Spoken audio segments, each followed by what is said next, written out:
Peerless হাসপাতালে ভর্তি মিঠুন চক্রবর্তী। গতকালই তার অপারেশন হয়েছে। তাকে দেখতেই হাসপাতালে উপস্থিত মুখ্যমন্ত্রী শুভেন্দু অধিকারী।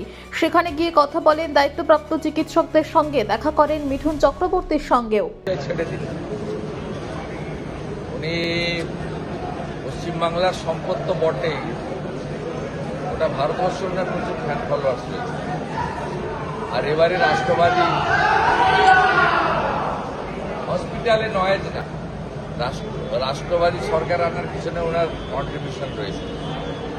খুব মাইনর একটা অপারেশন ছিল ওনার হাতে, কালকে হয়েছে। উনি এটা খুব নীরব রাখতে চেয়েছিলেন, যাতে এটা নিয়ে কোনো প্রচার হইচই না হয়। এবং আমি জানতাম, উনি আমাকে বলেইছিলেন, আমাদের কয়েকজনকে উনি বলেছিলেন, আমাকে সমীর দাস একজন বলেছিলেন। তা আজকে আমি দেখে গেলাম, এখানকার পিয়ারলেসের ডাক্তাররা ভালো ওনাকে সার্ভিস দিয়েছেন, ইজ 100% ওকে। এবং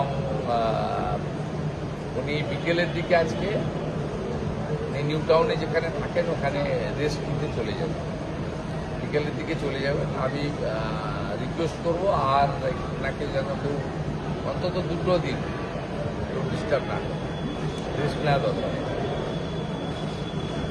বাড়িতে কেউ অসুস্থ হলে পুরো পরিবারের লাইফস্টাইল বদলে যায়, তখন বিভিন্ন ধরনের কনফিউশনে আমরা ভুগতে থাকি। বিশেষ করে হাইপোথাইরয়েড, কিডনির সমস্যা, ডায়াবেটিস বা হাইপারটেনশন অথবা ওজন বেড়ে যাওয়ার সমস্যা থাকলে এই সময় যে প্রবলেমটা আমরা ফেস করি, যে কি ধরনের খাবার আমরা খাবো সেটা নিয়ে একটা প্রবলেম হয়। বেশি খাবো, কম খাবো, সঠিক খাবারটা বেছে নিতে পারছি কিনা, সেই জন্য আমরা অনেক সময় গুগলের হেল্প নিই অথবা পরিচিতদের থেকে অ্যাডভাইস নিয়ে থাকি।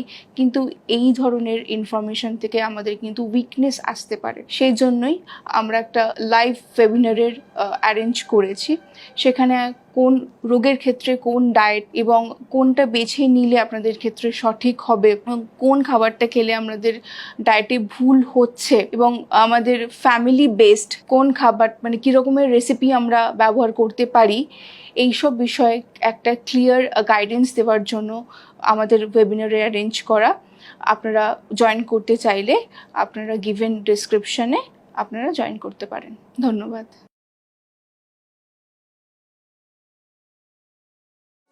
আনন্দ আর ভালোবাসার দীপ্তিতে গড়া সমুজ্জ্বল পরমা, ঠিক তোমারই মতো। শ্যাম সুন্দর কোম্পানি জুয়েলার্স, আগরতলা, উদয়পুর, ধর্মনগর, কলকাতা।